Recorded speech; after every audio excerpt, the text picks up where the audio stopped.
Mutiara Hikmah Official, menyingkap hikmah di balik sunnah.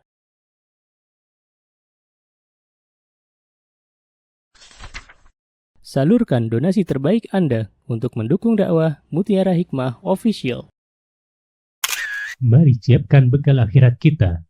Jangan lewatkan kesempatan emas ini. Ayo kita berkontribusi dalam program pembangunan Masjid Mutiara Hikmah yang dibina langsung oleh Ustadz Hanan Yasir MA dan Ustazah Imro'atul Azizah. Raih pahala umroh setara haji dalam program Umroh Iktikaf Ramadan di tahun 2026. Perjalanan penuh makna, bimbingan penuh ilmu bersama Ustadz Hanan Yasir MA dan Ustazah Imro'atul Azizah.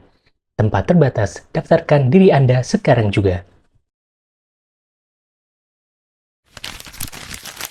Jangan lewatkan sensasi umroh full faidah plus daurah fikih hijrah di bulan Syawal tahun 2026 bersama Ustadz Hanan Yasir MA dan Ustazah Imro'atul Azizah. Tempat terbatas, daftarkan diri Anda sekarang juga.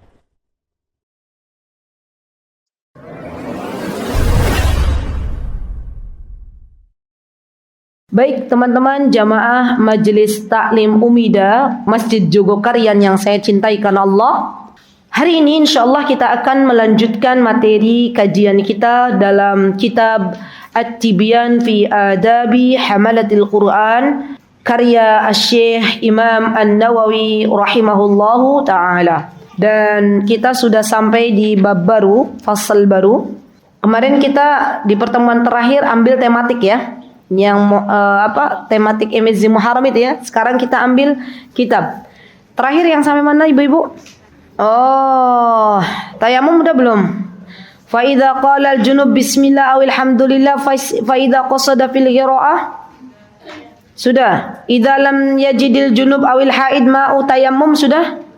Sampai mana? Selesai. Sampai mana? Terakhir. Sampai wallahu taala alam. Nah, ini ada kata-kata wallahu taala alam, makanya saya bilang sampai wallahu taala alam. Yang pakai Arab, yang pakai kitab. Boleh saya lihat catatannya saja? Sebentar. Oh ini berarti yang ini sakhkhara lana hadza wa ma kunna, berarti terakhir kan? Oke, baiklah. Baik, jazakillah khair Mbak Ola. Barakallahu fiki wa barakallahu fi ilmiki wa barakallahu fi hayatiki wa zawwajukillahi bi rajulin salih. Amin. Tahu artinya? Ibu-ibu amin, amin gitu ya. Artinya, semoga Allah memberikan keberkahan untuk hidupmu. Semoga Allah memberikan keberkahan untuk ilmumu.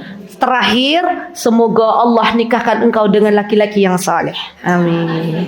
Besok kalau saya tanya lagi, catatannya saya mana? Kayaknya para jomblowati maju ke depan. Biar didoakan. Masya Allah. Baiklah. Yo ibu-ibu bismillah ya. Ya. Faslun. Apa faslun? Apa artinya faslun? Bab baru. Baik. Idza lam qala al-muallif rahimahullahu taala, muallif kitab berkata, idza lam yajidil junubu awil haidhu ma'an tayammam wa yubahu lahul qira'atu was-salatu wa ghairuhuma. Baik. Syekh mengatakan masih berkaitan dengan tayamum, tapi ini lebih dalam lagi. Kata beliau, kita sudah tahu bahwa yang namanya tayamum itu bisa menggantikan mandi besar. Artinya kalau seandainya ada orang junub dan orang setelah haid itu beda. Sama-sama mandi besar, tapi orang junub itu artinya dia telah melakukan hubungan suami istri. Ya, ketika belum mandi itu dinamakan dengan junub. Kalau orang haid, ketika belum mandi maka dia belum tuhur atau belum suci. Memang ada pembedanya Ustazah, ada. Kita sudah belajar.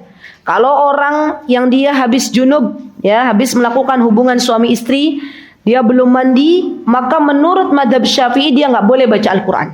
Ya, mutlakon. Orang yang haid, tapi dia belum mandi, maka dia masih boleh membaca Quran. Itu di antara perbedaannya. Maka kata beliau, sebagaimana telah kalian ketahui bahwa orang yang junub dan orang yang haid, kalau tidak ada air untuk mandi besar, dia boleh bertayammum. Wa yubahu lahul qira'atu was-salatu wa ghairuhuma. Nah, baik itu orang yang junub, tadi sudah tahu definisi junub apa ibu-ibu? Orang yang belum mandi setelah berhubungan suami istri. Ini Masya Allah ya, hari ini ternyata pelajarannya fikih. Ya tidak apa-apa. Tapi ada kaitannya dengan membaca Al-Quran. Dan orang yang haid, kalau mereka sudah tayamum dalam artian niatnya untuk mengangkat hadas besar. Beda ya ibu-ibu, tayamum itu tergantung niatnya. Kalau niatnya dia hanya mengangkat hadas kecil berarti menggantikan posisi wudhu. Kalau niatnya tayamum mengangkat hadas besar berarti posisi tayamum ini adalah menggantikan mandi. Jadi tayamum itu akan berbeda niatnya. Niatnya apa ibu-ibu? Oh ustazah, aku niatnya saya tidak punya hadas besar tapi saya batal hadas kecil, gitu ya. Saya alhamdulillah dalam kondisi tidak haid, dalam kondisi tidak junub, tapi mau sholat kok nggak nemu air. Nah, maka dalam posisi ini niat tayamumnya apa bu ibu? Mengangkat hadas kecil, gitu kan? Karena posisinya posisi wudu. Tapi kalau panjenengan seumpamanya lagi junub atau mau suci dari haid nggak nemu air, adanya debu, adanya tanah, berarti boleh bertayamum. Niatnya apa ibu-ibu? Mengangkat hadas besar, ahsanti. Mengangkat hadas besar dan tayamum ini posisinya menggantikan mandi besar.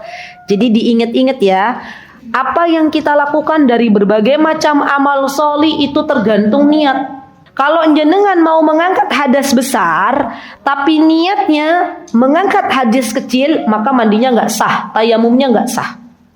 Karena niatnya mengangkat hadas kecil. Maka dari itu diperlukan yang namanya ilmu. Nah kalau kita misalnya seumpamanya pas mau mandi junub, mandi besar setelah junub, atau mandi setelah haid tidak menemukan air, maka niatnya adalah mengangkat hadas besar. Dan setelah itu diperbolehkan bagi kita untuk membaca Al-Quran. Jadi al-qiraah di sini artinya adalah qiraatul Quran. Dan yang kedua diperbolehkan salat. Sudah. Tanpa wudu ustazah? Iya. Tanpa mandi ustazah? Iya. Ya karena nggak ada air. Kan nggak ada air. Mau dikemanakan lagi? Ya nggak ada air sama sekali. Ya, maka boleh dia bertayamum, langsung sholat, langsung membaca Al-Quran. Di Indonesia ini jarang banget nggak ada air ya ibu-ibu ya. Iya nggak sih? Pernah nggak ibu-ibu? Kondisinya ibu-ibu mau mandi besar terus nggak ada air sama sekali. Pernah? Jarang. Pernah tapi jarang. Ya nggak? Jadi kita harus bersyukur sama Allah. Alhamdulillah kita hidup di Indonesia airnya melimpah ruah. Dan ini adalah nikmat dari Allah Subhanahu wa taala yang banyak sekali kita tidak bersyukur dengannya. Subhanallah. Dan kalau suatu hari memang benar-benar nggak ada airnya, maka diperbolehkannya tayamum untuk mengangkat hadas besar. Dan orang yang sudah bertayamum dengan niat mengangkat hadas besar, maka setelah tayamum diperbolehkan baginya untuk salat dan untuk membaca Al-Quran. Fa in ahdatha harumat alaihi salah. Ya, kalau seumpamanya habis tayamum, berarti ini kan tayamumnya kan niat mengangkat hadas besar. Kemudian dia nun sewu buang air kecil atau air besar, berarti kan dia hadas kecil, iya kan? Maka diulang tayamumnya. Nah, karena dia buang air, ya, karena dia buang angin. Ya. Kalau seumpamanya tidak buang angin, tidak buang air, habis tayamum tidak ada buang angin, tidak ada buang air, sudah langsung sholat. Sama halnya dengan kita mandi. Ketika kita mandi ya ibu-ibu habis junub nih, ibu-ibu mandi. Nanti setelah mandi junub mau sholat ibu-ibu nun sewu buang angin, ya, terdengar suara merdu, ya. Itu wudu lagi nggak? Wudu lagi, kan udah hadas kecil, tapi kan hadas besarnya sudah diangkat, ya. Maka dalam kondisi ini dia wudu lagi, ya. Kenapa? Karena dia sudah batal. Tapi wudhu yang kedua atau tayamum yang kedua niatnya mengangkat hadas kecil. Masya Allah, ini kalimatnya ini Masya Allah. Ya, kalau kita baca sendiri kayaknya kita nggak mudeng juga ini. Ya, memang harus butuh guru. Ya. Fa in ahdasa harumat alis salat. Nanti kalau kita nggak belajar kita akan bingung. Ini maksudnya gimana? Fa in ahdasa berarti kalau hadas kita nggak boleh sholat. Padahal kan tadi kita sudah mandi. Ya, maksudnya begitu ibu-ibu. Jadi kalau kita sudah mandi, terus kita batal, maka kita boleh tayamum kembali dengan niat mengangkat hadas kecil. Ya. Walam tahrum alaihi al-qira'atu wal julusu fil masjid wa ghairuhuma mimma la yahrumu 'ala al-muhdits. Dan tidak diharamkan, maksudnya berarti diperbolehkan untuk membaca atau duduk di masjid wa ghairuhuma atau yang lainnya mimma la yahrumu 'alal muhdits, sebagaimana diperbolehkan untuk orang-orang yang muhdis. Kama idza ightasala thumma ahdatha wa hadha mimma yus'alu anhu wa yustaghrab. Ya. Kata beliau, orang-orang yang setelah dia mandi atau setelah dia tayamum, kemudian dia berhadas kecil, setelah itu dia ulangi lagi tayamumnya, dia ulangi lagi wudhunya, maka dia juga boleh untuk duduk di masjid karena posisinya sudah dalam kondisi suci. Ya. Dan banyak orang mempertanyakan ini, loh kok bisa? Gitu loh. Wa yuqalu junubun yumna'u minas salah. Junub, orang yang junub yang belum mandi, belum bertayamum, kalaupun gak ada air dia berarti bertayamum, itu tidak boleh untuk sholat. Dia harus mandi besar dulu atau tayamum dengan niat mengangkat hadas besar. Wala yumna' min qira'atil qur'ani wal julusi fil masjid min ghairi darurah wa kaifa suratuhu wa hadhihi suratuh. Kata beliau, orang-orang yang dia habis junub, ya kalau dia sudah mandi, kalau dia sudah bersih-bersih, sudah tayamum, maka dia diperbolehkan untuk duduk di masjid ataupun untuk membaca Al-Quran. Bagaimana ini dipermasalahkan? Kan boleh saja, kata beliau. Dan ini maksudnya gambarannya tuh seperti itu. Dan ini tidak ada yang salah gitu loh, kata beliau. Karena apa? Karena ketika dia sudah batal, kemudian dia mengulangi kembali untuk mengangkat hadas kecilnya, maka ini diperbolehkan. Ya, baik. Thumma la farqa fi ma dzakarnahu baina tayammumil junubi fil hadari was safari. Wa dzakara ba'du ashabi Syafi'i annahu idza tayammama fil hadari istibahah as-salah wa la yaqra'u ba'daha wa la yajlisu fil masjid. Oke. Karena ada pendapat yang lain, yuk kita lihat bareng-bareng. Thumma la farqa fi ma dzakarnahu baina tayammumil junubi fil hadari was safar. Masya Allah, ini kayak lagi saya tuh kok keinget saya lagi jadi ini loh ibu-ibu. Kalau kayak gini nih saya keinget suasana saya lagi jadi murid zaman unyuk-unyuk dulu. Zaman saya habis keluar SD, ya megang kitab kuning, ya duduk kayak ibu-ibu gini. Terus kitab kuningnya warnanya kuning kitabnya, ya kitab gundul kuning nggak ada rambutnya. Terus kita nyarahnya miring-miring. Nah, ada yang senasib dengan saya begitu. Sudah garisnya kecil-kecil tulisan Arabnya ya, nggak ada namanya Arab gundul.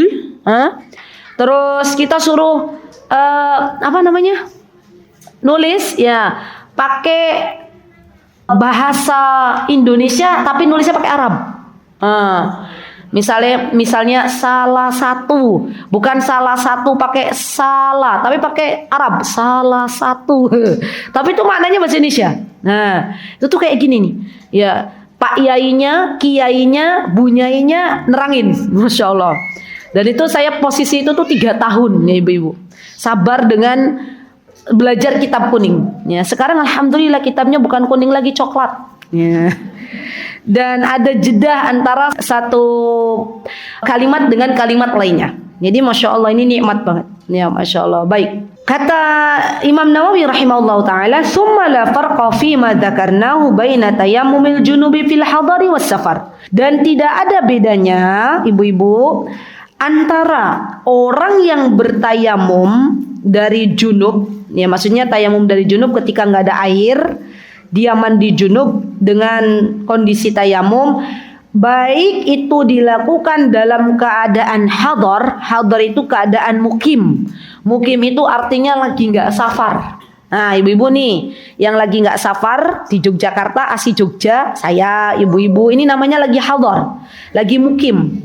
Was safar atau lagi safar.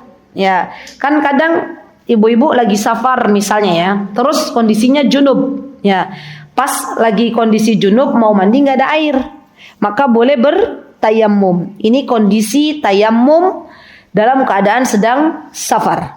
Wa dzakara ba'du ashabus Syafi'i, sebagian pengikut madhab Syafi'i mengatakan annahu idza tayammama fil hadar istibahal salah. Kalau seandainya dia bertayamum untuk menggantikan posisi mandi junub dalam keadaan hadar, dia lagi mukim, maka dia boleh salat. Istibahas salah, itu boleh salat. Wala yaqra'u ba'daha, tapi dia enggak boleh baca Al-Qur'an. Wala yaqra'u ba'daha.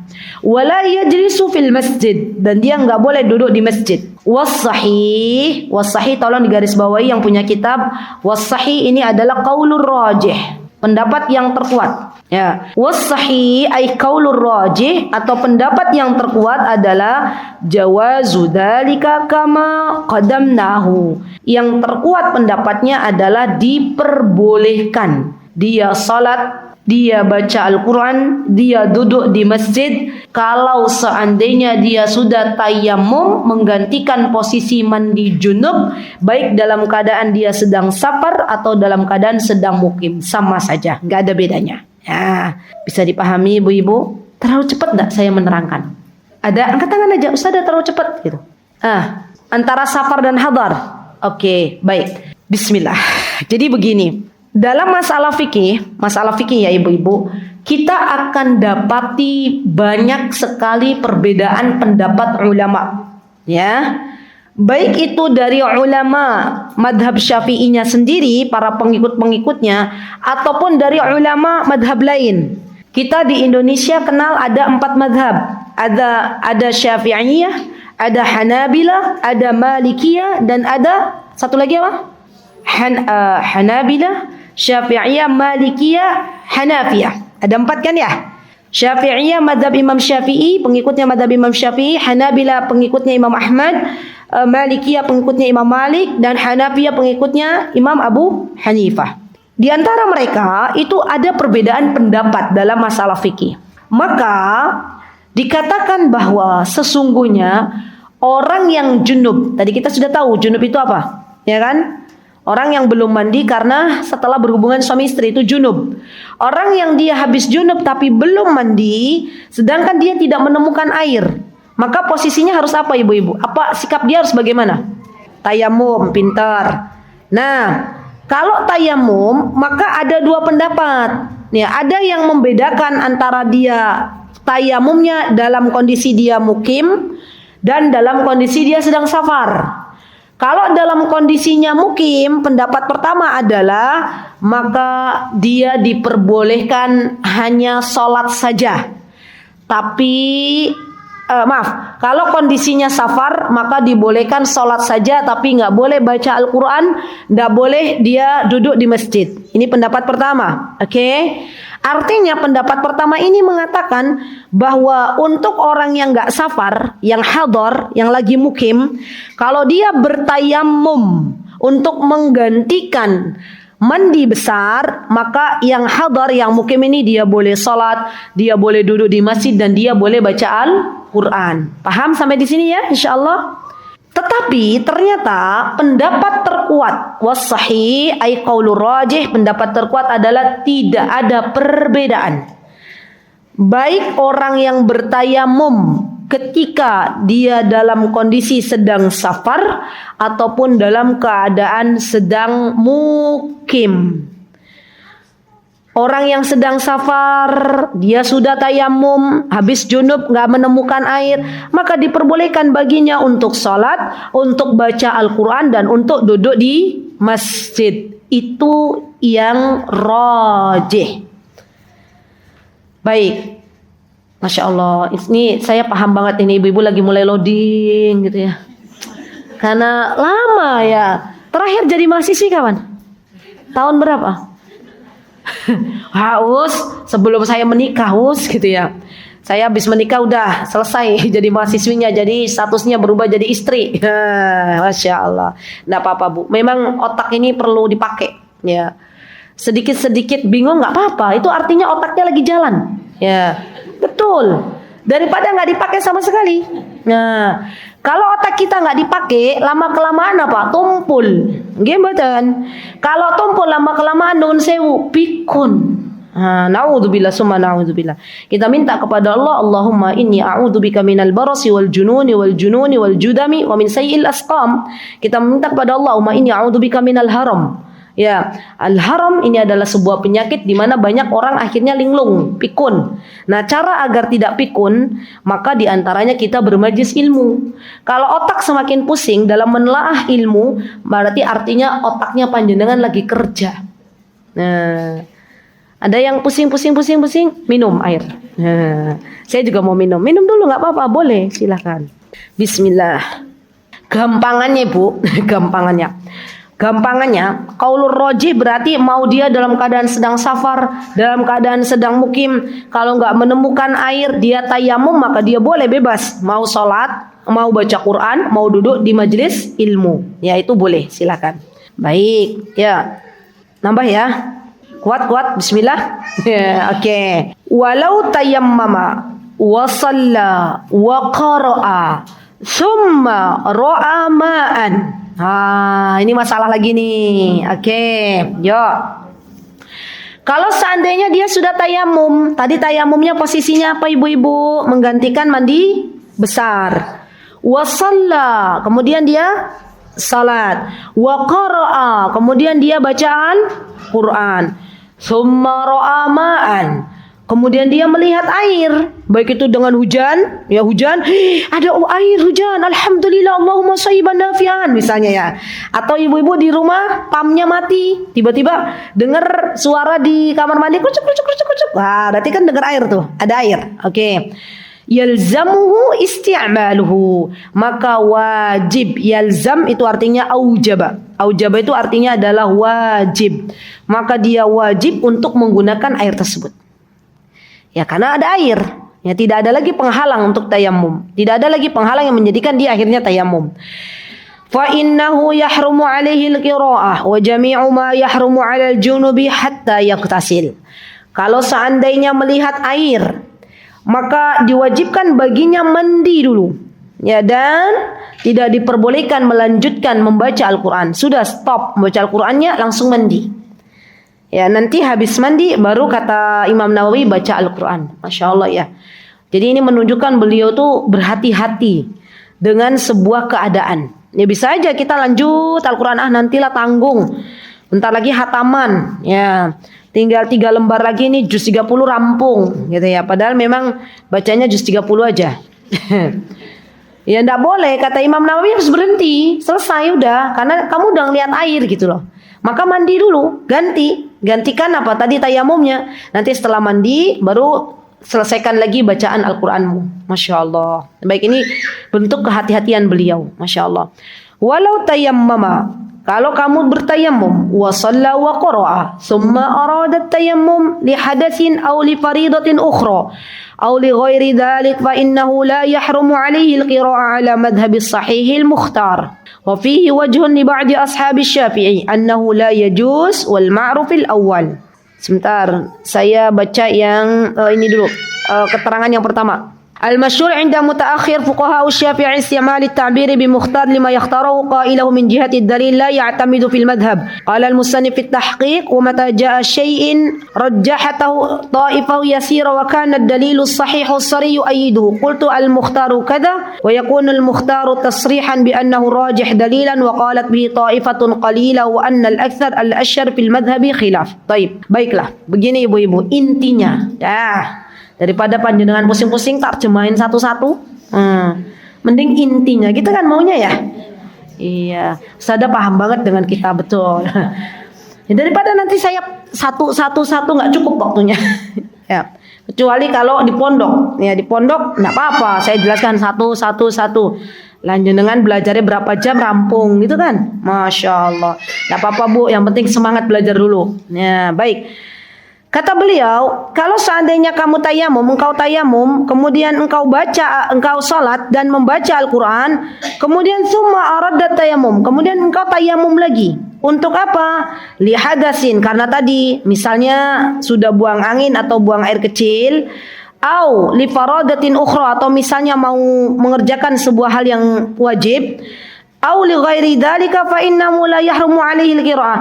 Maka dalam kondisi ini kalau kamu sudah bertayamum yang kedua, ya karena sudah berhadas, maka dalam kondisi ini diperbolehkan bagi engkau untuk membaca Al-Qur'an. Sudah, itu intinya.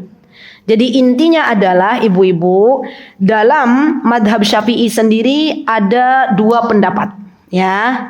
Pendapat yang pertama adalah diperbolehkan bagi orang yang sudah tayamum untuk mengangkat hadas besar, kemudian dia memiliki hadas kecil dan bertayamum kembali untuk mengangkat hadas kecil, maka diperbolehkan baginya untuk sholat, diperbolehkan baginya untuk membaca Al-Quran. Itu pendapat pertama. Pendapat kedua adalah ketika ada seseorang tayamum berhadas besar untuk mengangkat hadas besar, kemudian dia punya hadas kecil, bertayamum kembali untuk mengangkat hadas kecil, maka di sini pendapat kedua diperbolehkan sholat saja tanpa membaca Al-Quran. Yang benar, yang sahih, yang terkuat adalah pendapat pertama. Ya, gampangannya Bu, kalau kita habis junub nggak ketemu air, kita tayamum. Habis tayamum kita pengen buang angin, jangan ditahan-tahan, udah buang angin aja. Kalau kita habis tayamum, kita pengen buang air kecil, ya sudah buang air kecil aja. Kemudian panjenengan kedua kali tayamum, tapi niat yang kedua mengangkat hadas kecil. Setelah itu boleh melakukan apa saja. Dah, itu intinya. Ya, gampang apa gampang Bu? Gampang. Tapi memang subhanallah, ciri khas kitab-kitab kudama, kitab-kitab orang-orang terdahulu tuh kadang bahasanya lebih jelimet sedikit jelimetnya. Ya, nggak banyak ya. Makanya banyak akhirnya orang-orang yang pengen kitab yang zaman sekarang gitu loh. Nah, kenapa? Karena lebih mudah bahasanya. Dan subhanallah, terkadang kitab-kitab zaman dahulu kala itu pembahasan seringkali berulang. Misalnya sudah dijelaskan di bagian bab 1, kemudian sudah sampai bab 5 diulang kembali. Ya. Kenapa bisa begitu? Karena zaman dulu kala banyak para ulama yang mereka membuat kitab itu ibu-ibu nggak duduk di tempat, tapi mereka sedang dalam perjalanan menuntut ilmu. Yang mereka lakukan itu bikin buku, bikin kitab. Ya, kita perjalanan keluar kota, yang ada kita nyekrol HP. Gimana? Ya, makanya subhanallah barokahnya orang-orang terdahulu, masya Allah ya. Mereka itu waktunya benar-benar barokah gitu loh. Benar-benar masya Allah, dalam satu perjalanan bisa menghasilkan 2 karya. Ya, masya Allah. Kita dalam sekali perjalanan menghasilkan berapa karya ibu-ibu? Wallahu ta'ala alam. Ya, masya Allah. Jadi itu bedanya. Ya, masya Allah. Baik. Kemudian di sini amma idza lam yajidil junub ma'an wala turaban fa innahu yusalli li hurmatil waqti ala hasabi halih. Masya Allah. Katanya gini, kalau ada orang junub, dia nggak menemukan air dan nggak menemukan tanah, ini hidup di mana ya? Ini kayak gini Bu. Katanya kalau ada orang junub, dia nggak menemukan air, nggak menemukan tanah, berarti hidupnya di mana? Di bulan mungkin ya? Iya nggak sih? Lah kan kalau hidup di bumi yo, toh debu nempel-nempel sedikit gitu kan ada kan ya? Ini nggak nemu tanah, nggak nemu air, ya mungkin di bulan kali ya. Nah, kalau ada orang junub, dia nggak menemukan air, nggak menemukan debu sama sekali, nggak menemukan air barang setetes, maka dia boleh sholat. Fa innahu yusalli. Kenapa? Li hurmatil waqt, untuk memuliakan waktu sholat. Jadi kalau jenengan punya anaknya astronot. Tuh, zaman dulu kalau kita ditanya ya, cita-citanya mau jadi apa gitu ya Bu ya? Apa ibu-ibu cita-citanya mau jadi apa? Polisi, dokter, astronot. Zaman sekarang anak muda ada nggak cita-citanya mau jadi astronot? Nggak mau. Mereka lebih memilih cita-cita mau jadi apa nak? YouTuber. Iya nggak ibu-ibu? Iya, padahal zaman dulu nggak ada cita-cita YouTuber ya. Nah, berarti kalau panjenengan punya anaknya mau jadi astronot, ilmu ini harus dimiliki. Ya, Nak, kalau kamu junub nanti di bulan nggak ada air, nggak ada tanah, ya ibu-ibu nggak bisa bayangin kok Yono junub di bulan gitu. Oh ini makanya saya tanya, ini orang hidup di mana kalau nggak ada air, nggak ada tanah, hidupnya di mana selain di bulan? Di hutan. Di hutan mungkin masih ada ya. Di gunung ya ada juga ya. Maka nanti kalau dalam kondisi junub nak boleh sholat tanpa mandi, tanpa tayamum. Nah ini ilmu ini harus punya, daripada dia meninggalkan sholat. Nah, Masya Allah ini ilmu penting banget nih Bu. Ya. Baik, wa yahrumu alaihi al-qira'ah kharijas shalah. Nah, tapi ada syarat dan ketentuannya berlaku. Kalau ada orang dia junub mau mandi nggak ketemu air, nggak ketemu debu, nggak ketemu tanah, maka dia harus salat. Tapi tidak diperbolehkan baginya untuk membaca Al-Quran di luar salat. Kalau baca Al-Quran di dalam salat, misalnya dia baca surah Al-Fatihah, dia baca surah-surah pendek, ya, atau surah-surah panjang yang ada kaitannya dengan salat setelah baca surah Al-Fatihah, maka ini diperbolehkan. Tapi kalau sudah di luar salat, tidak diperbolehkan. Wa yahrumu alaihi an yaqra'a fis salat ma zada 'ala al-Fatihah. Syarat yang kedua adalah tidak boleh dia membaca Al-Quran di dalam salat, ya kecuali Al-Fatihah saja. Masya Allah. Berarti sholat yang di astronot, ibu-ibu, kalau nggak nemuin air, nggak menemukan debu lebih cepat ya daripada sholat di dunia. Di bumi ya. Kenapa? Karena kalau di bumi kan dia harus baca surat. Ya. Kalau di sini enggak. Baik. Wahal yahrumu alaihi qiraatul Fatihah fihi wajhan. Wah, ibu-ibu. Gimana? Apakah kalau nggak boleh baca selain Al-Fatihah, gimana dengan Al-Fatihah itu sendiri? Maka ada dua pendapat. As-sahihul mukhtar annahu la yahrum. Lucu kan? Di sini langsung disebutkan pendapat yang terpilih. Padahal pendapat pertamanya mana juga nggak tahu. Coba ibu-ibu perhatikan ini kitab. Masya Allah. As-sahihul mukhtar, pendapat yang terpilih. Al-mukhtar artinya adalah yang terpilih. Annahu la yahrum. Maka tidak diharamkan, dibolehkan untuk membaca Al-Fatihah. Bal yajib, tapi wajib baca Al-Fatihah. Kenapa Bu? Dalam sholat itu wajib baca Al-Fatihah. Karena Al-Fatihah itu rukun. Kalau orang nggak baca Al-Fatihah dalam sholat padahal dia mampu untuk baca Al-Fatihah, sholatnya nggak sah. Kecuali kalau ada orang baru masuk Islam, ya masuk Islamnya jam 2 siang.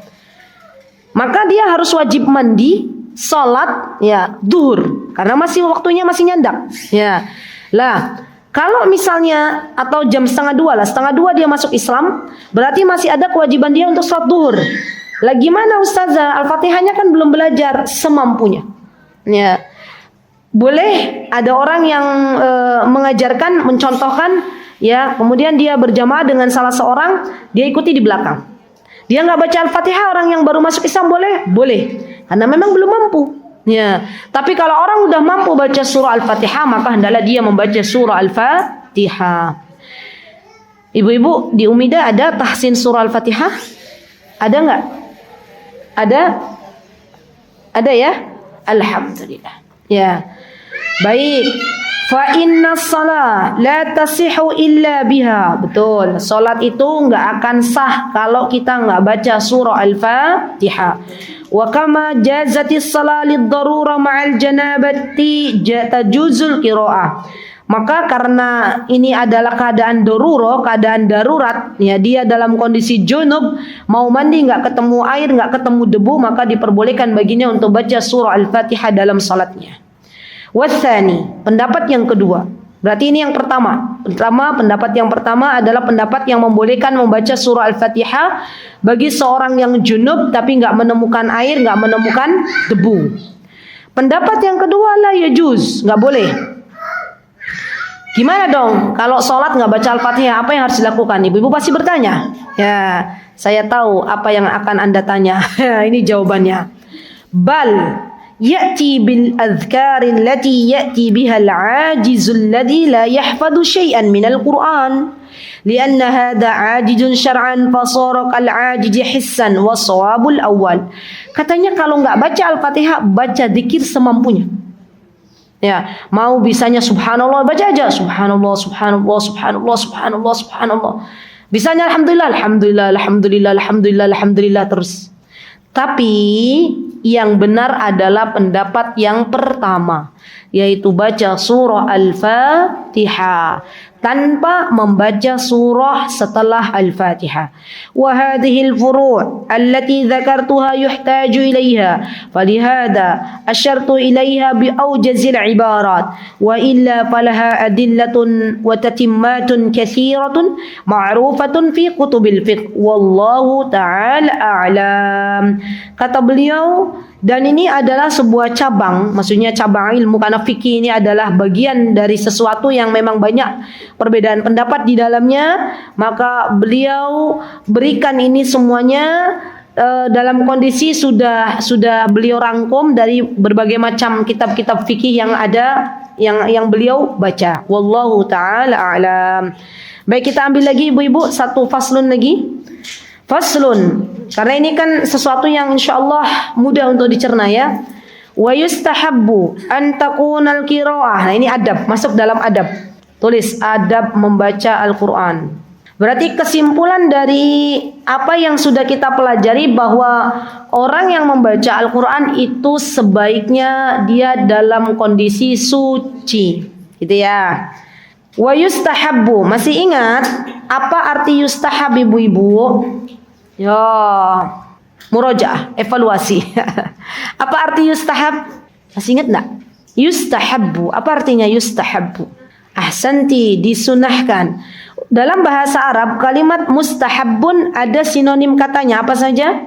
Mustahabbun atau yustahab. Yang pertama, yang kedua, masnunun. Oke, yang ketiga, mustahabbun, nafilatun, tatawwu'un. Apa lagi? Masnunun, satu lagi apa? Mandubun. Mandub. Ada 5 ya ibu-ibu, saya ulangi lagi ya. Jadi kalau dikatakan ibu-ibu nemu di kitab nih ada kalimat mustahabbun atau yustahab, itu artinya adalah sunnah. Yang kedua sunnatun atau masnunun, itu artinya sunnah, sama. Yang ketiga nafilatun, salatun nafilah, itu artinya adalah salat sunnah. Yang keempat tatawwu'un, tatawwu', itu juga artinya sunnah. Dan yang kelima mandubun, itu juga sunnah. Ini ibu-ibu kayak lagi nyantri ya. Baik, sudah 5 itu, diinget-inget ya. Nanti besok kalau pas saya tanya ibu-ibu udah bisa jawab. Nggih. Insyaallah. PR, hafalkan 5 kosakata ini. Ya, dihafal. Ayo ibu-ibu, bismillah ya. Yuk, kita sebutkan bareng-bareng. 1, mustahabun. 2, masnunun. 3, nafilatun. 4, tatawwu'un. 5, mandubun. Pintar. Nanti kalau saya tanya lagi insyaallah sudah hafal. Amin. Boleh dikasih tahu temennya. Kalau ada yang tanya, kasih tahu. Sudah? Oke. Ya, wa yustahabbu an takuna al-qira'atu fi makanin nadhifin mukhtar. Ibu-ibu, kalau kita mau baca Al-Qur'an, maka disunahkan tempatnya di tempat yang bersih, bukan di tempat yang kotor. Kenapa? Karena kita pengen memuliakan Al-Qur'annya itu sendiri. Walihada istahabba jama'atun minal ulama'i al-qira'ata fil masjid. Maka dari itu disunahkan oleh sebagian para ulama, oleh sebagian kumpulan ulama, mereka mengatakan yang namanya baca Al-Qur'an itu kalau bisa di masjid, ya fil masjid. Likaunihi jami'an lin-nadhafati wa syarafil buq'ah. Karena masjid itu terhimpun beberapa kategori. Di antaranya masjid itu adalah tempat yang bersih dan tempat yang Allah Subhanahu wa taala muliakan. Asy-syaraf itu artinya dalam bahasa Arab mulia. Ya, al-buq'ah itu artinya adalah makan atau tempat. Ya. Kenapa kok membaca Al-Quran dari kalangan madhab Syafi'iyah disunahkan terutama bagi kaum bapak-bapak untuk di masjid? Karena di masjid itu terkumpul banyak kebaikan. Di antaranya tempatnya bersih, juga termasuk bagian dari tempat yang mulia. Karena kita tahu masjid itu adalah rumahnya Allah. Makanya masjid itu ibu-ibu kalau bisa tuh bersih. Ya, kita akan lebih nyaman manakala tempat yang akan kita jadikan sholat itu bersih daripada tempat yang akan dijadikan sholat itu kotor. Nggih mboten ibu-ibu? Nggih, Masya Allah. Baik, wa muhassalan li fadilatin ukhra wa hiya al-i'tikaf. Dan ada sisi plus ketika seseorang membaca Al-Quran di masjid. Apa yang didapatkannya selain dia bisa membaca di tempat yang mulia? Di antaranya dia dapat pahala i'tikaf. Jadi ibu-ibu, i'tikaf itu artinya adalah berdiam diri. Dan boleh dilakukan di luar bulan Ramadan.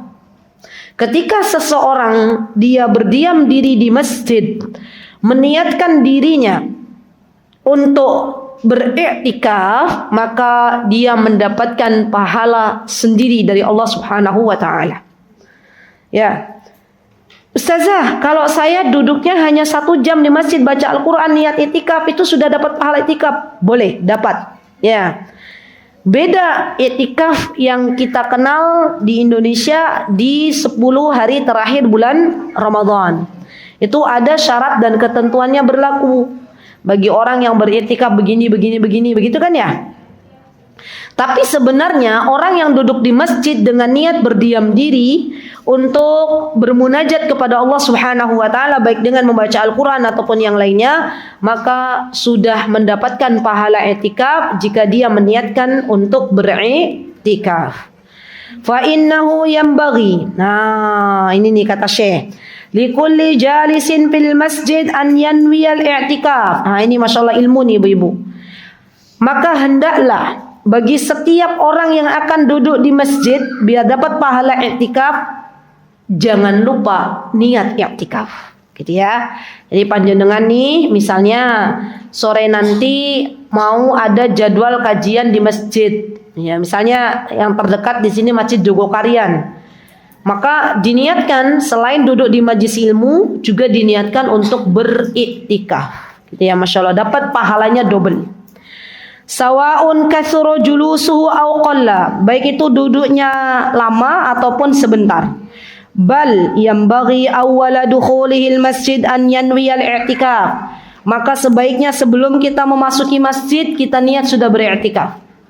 Wa hadzal adab, dan ini bagian dari adab. Yambaghi an yu'tana bihi wa yusha'a dzikruhu. Ini bagian dari adab yang kita bisa realisasikan dalam kehidupan kita sehari-hari dan kita ingat-ingat adab ini. Wa ya'rifuhu as-sighar wal 'awam fa innahu mimma yughfalu an. Dan beritahukan kepada orang-orang awam, kepada orang-orang yang lebih kecil, ya, dengan kebiasaan ini, dengan adab ini kalau mau masuk masjid niat untuk beriktikaf, gitu ya. Karena hal ini adalah sesuatu yang banyak dilalaikan. Yughfal itu artinya adalah dilalaikan. Baik. Wa ammal qira'atu fil hammam, sedangkan membaca Al-Qur'an di kamar mandi. Oh, kamar mandi itu apa? Sesuatu yang tidak baik untuk baca Al-Qur'an. Faqad ikhtalafa as-salaf fi karahatiha, maka ulama pendahulu kita telah memakruhkannya. Faqala ashabuna la tukrah wa naqalahu al-imam al-mujma' ala jalalati Abu Bakr bil Mundhir fil Ishraf an Ibrahim an-Nakhai wa Malik wa huwa qaulu Atha. Ada lagi yang mengatakan bahwa sejatinya bukan makruh tapi dia haram, enggak boleh. Ya, karena kamar mandi itu tempat yang kotor, di mana kita nggak boleh yang namanya membaca Al-Quran, ya, baik itu dengan membawa mushaf atau membacanya. Wa dhahaba ila karahatihi jama'at minhum Ali bin Abi Thalib. Rawahu anhu Ibnu Abi Dawud wa haqahu Ibnu al-Mundhir an jama'ati min at-tabi'in. Ini nggak usah kita hafalkan nama-namanya. Ini hanya perkataan mereka, siapa saja yang mengatakan baca Al-Quran itu makruh di kamar mandi. Di antaranya adalah Ali bin Abi Thalib. Di antaranya adalah Ibnul Mundhir, di antaranya adalah Ibni Abi Dawud. Minhum Abu Wa'il Syaqiq bin Salama wa Sya'bi wal Hasan al-Basri wa Mahul wa Qabisah bin Dhuwaib wa rawainahu aidan an Ibrahim Nakhai wa hakahu ashabuna an Abi Hanifah radhiyallahu anhum jami'an. Qala Sya'bi tukrahu qira'atul Qur'an fi thalathati mawadhi' fil hammamati wal hushushi wa baitir ruha wa hiya tadur. Kata Sya'bi, dimakruhkan untuk baca Al-Qur'an tuh di 3 tempat. Yang pertama adalah hammamat. Apa itu hammamat? Kamar mandi. Yang kedua adalah hashush. Hashush itu adalah mawadi'ul adirah wal bauli al mutakhaddati lahu wahiduhu hashun bidhammil ha wa fatihah lughatan. Maksudnya hashush itu adalah tempat yang biasa orang buang air kecil. Ya, buang air kecil. Jadi kalau kamar mandi kan bisa buat mandi. Kalau ini biasa buang air kecil. Wa baitir roha, al baitir roha bima tadur wa hiya tadur, artinya adalah apa di situ? Baitur roha itu apa artinya? Diartikan apa? Tempat penggilingan. Ya, roha. Roha tempat penggilingan. Gini maksudnya tempat penggilingan. Orang-orang Arab, ibu-ibu, kalau mau menjadikan sesuatu itu jadi minyak, misalnya jinten, habatus sauda, itu kalau jadi minyak, atau budur itu gandum, mau jadi tepung, zaman dulu kala itu gilingnya pakai unta. Jadi kalau di Indonesia pakai apa? Mesin. Sapi? Ada toh sapi toh. Sampai sekarang masih ada. Di mana itu? Mie letek. Itu mie kesukaan saya. Masya Allah. Ya, karena dia bukan tepung kan? Dia dari apa sih, singkong. Itu kalau kami menjamu tamu dari luar kota, kita kasih mie letek, mereka juga suka. Masya Allah. Itu dengan sapi toh. Sapi ini muter-muter. Bagus juga tuh ibu-ibu ya. Jadi kalau ada tamu dari kota, kita bawa ke wisata itu tuh, wisata mie letek gitu ya. Ya walaupun minyak bentuknya nggak karuan, warnanya nggak karuan, ya. Tapi itu menyehatkan. Baru tahu saya. Daerah mana itu? Pandaan, jauh nggak dari sini? Serandaan, 2 jam ada? Nggak nyampe. Naik apa? Naik mobil loh, sejam. 1 jam ngebut ya Pak? Enggak. Ya baiklah, nanti saya cari, tanya Mbah Google. Ya, tempat pembuatan mie letek dengan sapi.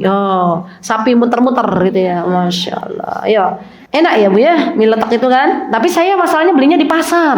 Ya, masya Allah. Jadi masuk mie letek. Ya. Jadi intinya ibu-ibu nggak boleh baca Al-Quran di tempat penggilingan, terutama tempat penggilingan di mana di situ banyak unta. Ya, unta itu bahkan ada, kita nggak boleh sholat di kandang unta, itu ada tuh syariatnya. Makanya nggak boleh baca Al-Quran di situ. Kenapa? Karena kata para ulama, sebagian mereka mengatakan bahwa unta itu kalau sudah di kandang itu setan ada di sana. Ya, iya, alhamdulillah di Indonesia untanya hanya di kebun binatang. Ya kan? Ada yang memelihara unta sini? Kayaknya nggak ada ya.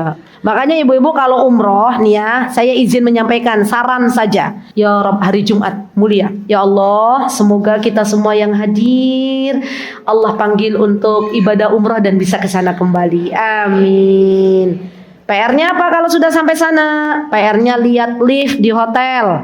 Liftnya ada angka 3-nya enggak? Ada angka 4-nya enggak? Ada angka 13-nya enggak? Pasti ada. Saya kasih PR di mana ini? Waktu itu saya kasih PR di mana ya? Ibu-ibu kalau pas sampai Mekah, sampai Madinah, kalau di Indonesia kita nggak lihat lift itu ada angka 4, angka 13, di sana ada. Itu yang pertama. Yang kedua, ingat saya sarannya adalah nyicipin daging unta. Jadi kalau umroh ibu-ibu di sana tuh nggak usah beli bakso sapi toyo di Indonesia ki yo banyak, ya. Nggak usah beli nasi goreng toyo di Indonesia ki banyak. Nggak usah beli bakmi Jowo. Karena jamaah di sana itu nyarinya aneh-aneh, ya. Baru 3 hari umroh yang dicari bakmi Jowo, yang dicari nopo Bu, bakso sapi, yang dicari nopo ayam geprek. Ya Allah. Itu ayam geprek banyak di Indonesia. Yang dicari daging unta, bakso unta, geprek unta, lah leono ya. Tapi nggak ada ya. Susu unta, pokoknya yang berbau-bau unta itu diicipin ya. Karena di Indonesia nggak ada, mahal sekali kayaknya nggak ada. Saya nggak menemukan resto unta. Nggak ada toh Bu? Masya Allah. Baik, yuk kita lanjut. Wa an Abi Maisarah qala la yuzkarallahu ta'ala illa fi makanin tayyib wallahu ta'ala a'lam. Jadi intinya tidaklah kita menyebut nama Allah baik dengan berzikir atau baca Al-Quran kecuali di tempat yang baik. Ya. Wa ammal qira'atu fit tariq fal mukhtar annaha jaizatun ghairu makruha idza lam yaltahi sahibuha fa inna intaha anha kurihat kama karihan Nabi sallallahu alaihi wasallam lil qira'ati lin nais mukhafatan minal ghalat. Baik. Di sini disebutkan ibu-ibu bahwa ketika kita membaca Al-Quran di jalan maka itu diperbolehkan, kecuali dalam kondisi kita sedang mengantuk itu nggak boleh baca Al-Quran. Ingat, kondisi mengantuk nggak boleh baca Al-Quran. Kenapa? Mengantuknya mengantuk pakai banget gitu loh. Kan ada orang ngantuk tuh, apa tuh namanya ibu-ibu yang dia nempel terus langsung gitu. Itu orang-orang yang pelor, itu jangan dipaksa untuk baca Al-Quran. Ya. Kalau panjenengan ngajar tahsin, ngajar baca Al-Quran, itu muridnya peloran, ya. Disuruh wudhu dulu. Kenapa? Karena kalau ngantuknya ngantuk berat, disuruh baca Al-Quran takutnya salah. Nah itu nggak boleh, makruh hukumnya, gitu ya.